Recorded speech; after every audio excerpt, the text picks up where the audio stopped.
Pessoal, vamos começar nossa revisão do segundo bimestre. Então, em uma central de quimioterapia, é obrigatório haver o quê? Carro de emergência com cardioversor e monitor cardíaco, fontes de oxigênio, ar comprimido, vácuo, berços, camas, cadeiras, poltronas, geladeira, suporte para soro. Então, na verdade, alternativa D. Todas estão corretas.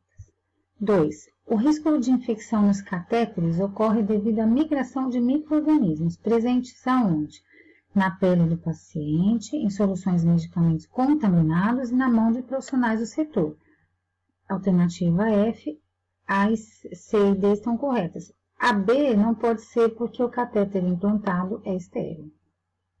3. Os cuidados de enfermagem na prevenção da insuficiência renal incluem orientar o paciente quanto à hidratação adequada antes, durante e após a insuficiência renal, verificando se o paciente tem alguma restrição de volume, de quantidade de água a ser consumida diariamente, evitar a exposição a nefrotoxinas e prevenção de infecções, por conta da septicemia, prevenção de períodos prolongados de hipotensão, monitorização do débito urinário em pacientes graves, e aí uma detecção precoce da insuficiência renal aguda, e um cuidado meticuloso aos pacientes com sonda vesical de Demotte, que seria uma infecção ascendente, tá bom? Então, no caso, é de baixo para cima. Então, todas as alternativas estão corretas. No caso, aí é por mecanismo de refluxo urinário, 4. Quanto aos cuidados de enfermagem, diante de um paciente com acesso venoso para hemodiálise, nós já vimos, paciente com portador de fístula arteriovenosa que foi feita no centro cirúrgico, pelo vascular e tudo mais. Então, lavar o braço do acesso com sabão antes de entrar para a sala de diálise, palpar o acesso vascular pelo menos 2 vezes por dia para sentir o frêmito. O paciente deve observar esse tremor, essa vibração que se sente quando coloca os dedos sobre o acesso, e que indica a passagem do sangue no interior do mesmo. Não aferir pressão no membro da fístula, observar a hidratação e pressão arterial, fluxo sanguíneo adequado, verificar se existe dor local, observar se existe edema, inchaço no membro do acesso vascular, sinais de infecção, alterações na consistência, endurecimento, temperatura ou cor na pele. Orientar o paciente a não dormir sobre o braço da fístula e também não retirar amostra de sangue ao administrar medicamentos no braço da fístula. Então, todas as alternativas estão corretas. 5. A coleta de urina 24 horas é a coleta do volume total de urina durante o período de 24 horas para avaliar o que? A função dos rins para detectar possíveis alterações renais através da determinação da quantidade de algumas substâncias, como a clearance de creatinina, que vai avaliar a taxa de filtração dos rins. Então, alternativa C. Sobre a urocultura, é correto afirmar que é um exame realizado para detectar o que? A presença de micro-organismos na urina ou sistema urinário, ou seja, urocultura, infecção urinária.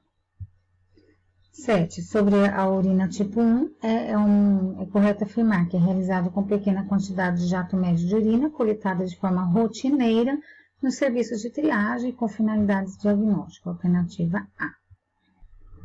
De acordo com o Ministério da Saúde, podem doar sangue pessoas entre 16 a 69 anos, que esteja pesando mais de 50 quilos, precisa apresentar documento com foto. Menores de 18 anos só podem doar com consentimento formal dos responsáveis. Deve-se verificar se preenche os seguintes requisitos ainda, Estar alimentado, evitou alimentos gordurosos nas 3 horas, que antecede a doação de sangue. Caso seja após o almoço, aguardar 2 horas, ter dormido pelo menos 6 horas nas últimas 24 horas, pessoas com quem está saindo do plantão não pode, gente? Pessoas com idade entre 60 e 69 só poderão doar sangue se tiverem já feito antes dos 60 anos. Se já era doador, de sangue antes dos 60. Então, a alternativa D, todas estão corretas.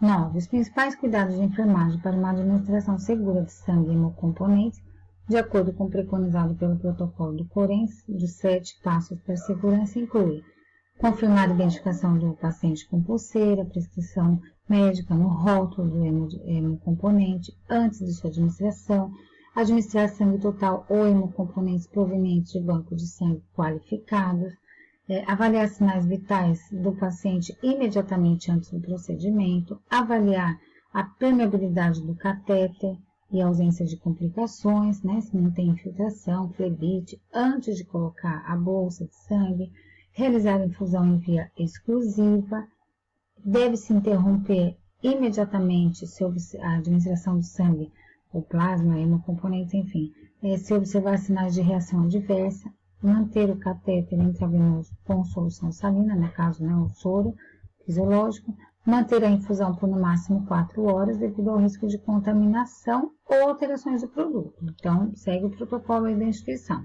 E despreze a bolsa de sangue após a infusão em sacos ou recipiente que evite o vazamento ou resistam às ações de ruptura. Então, a alternativa F, todas estão corretas.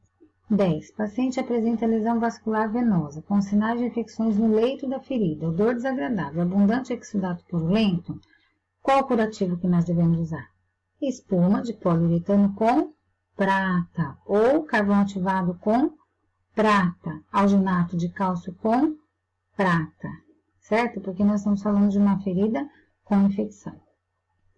Queridos, muitos fatores podem retardar ou impedir o processo de cicatrização de feridas abertas, mas de uma forma mais imperativa, além de doenças pré-existentes, idade, estado nutricional, na verdade, todos esses fatores podem ser fatores que impeçam a cicatrização ou retardam a cicatrização da ferida, mas a infecção é realmente o fator mais importante aí para impedir ou retardar o processo de cicatrização. E a técnica de limpeza utilizada de forma inadequada, né? No caso, tá? Porque se usa uma técnica de limpeza, por exemplo, não asséptica, né? Ela pode realmente contribuir para retardar o processo de cicatrização. Então, na verdade, a alternativa E. 12. De acordo com o sistema Red, Yellow, Black, né? Vermelho, amarelo ou preto, as feridas são classificadas pela coloração do leito da ferida. Não é mesmo? Tecido de granulação, tecido inviável e tecido necrótico. Alternativa D. A limpeza das feridas abertas é um assunto controverso, mas alguns consensos recomendam a limpeza, né, das feridas com uso de soluções isotônicas, soro fisiológico, através da irrigação sob pressão, que no caso a seringa de 20, agulha 40 por 12. A prescrição de tratamento baseado em estudos clínicos controlados deve levar em conta o quê? Necessidades do paciente, necessidade da ferida, resultados dos estudos clínicos, que é uma prática baseada em evidências científicas, conhecimento comprovado. 15. Os ruídos adventícios são considerados sons anormais na ausculta pulmonar, exceto o que é normal. O que é normal? Murmúrios vesiculares, que representam o movimento do ar nos brônquios e alvéolos. São ruídos em todos os campos pulmonares, ou seja, uma ausculta normal. Então, o que é anormal? Estertor, ronco, sibilo e crepitação. Por isso que a alternativa é a C, porque é exceto, tá bom? 16. Assinale a alternativa correta de acordo com o diagnóstico diferencial entre as lesões vasculares, arteriais e venosas. Então, a dor variável, moderada a intensa, piora quando eleva a perna, alívio da dor quando abaixa o membro, pouco exudativa, perna fina, pálida, ressecada, insuficiência vascular com necessidade de correção cirúrgica, o paciente geralmente tem diabetes, hipertensão arterial e cardiopatias associadas, são características de uma lesão vascular arterial, tá? No caso, é a segunda, aqui está trocado de propósito, né? É a segunda lesão, tá? Essa aqui é arterial, tá bom? Dor variável e moderada, com piora ao final do dia, edema e estase, alívio da dor quando eleva o membro, pele ao redor com dermatite ocre, eczema associado, eritema, descamação e prurido, lipodermoesclerose, com aspecto de garrafa de shampoo invertida, veias varicosas, presença de veias perfurantes insuficiente na panturrilha e na coxa, é uma lesão vascular venosa, né? Dificuldade do retorno venoso de volta ao coração, tá bom? Então, alternativa B. Deu entrada na unidade de internação da clínica médica um paciente com diagnóstico de abdômen agudo, com suspeita de hemorragia interna, devido a um traumatismo abdominal. As hemorragias, elas podem ser classificadas inicialmente em arteriais e venosas, e para fins de primeiros socorros, internas e externas. Analise e as definições a seguir e a alternativa correta. Então, hemorragias venosas são aquelas hemorragias em que o sangue é mais escuro e sai continuamente, lentamente, escorrendo pela ferida. Então, na verdade, a alternativa B. 18. Uma doença sanguínea caracterizada por glóbulos vermelhos disfuncionais, frequentemente devido à deficiência de vitamina B12 ou deficiência de ácido fólico, quando não causada pela falta de vitaminas no geral, né, hipovitaminose. Pode ser causada por fármacos que também interferem diretamente na produção de DNA, como alguns agentes quimioterápicos ou antibióticos. Os eritroblastos não conseguem proliferar rápido o suficiente para formar número normal de eritrócitos. As células produzidas são, em sua maioria, de grande tamanho, com formas bizarras e membranas frágeis. Nós estamos falando da anemia megaloblástica. 19. Quais os principais diagnósticos de enfermagem? Um paciente diabético, hipertenso, emagrecido, que refere fraqueza, não faz uso de medicamentos prescritos regularmente, hipertenso, glicemia de 240, diurese concentrada, oligúrico, inapetência, insônia e ansiedade.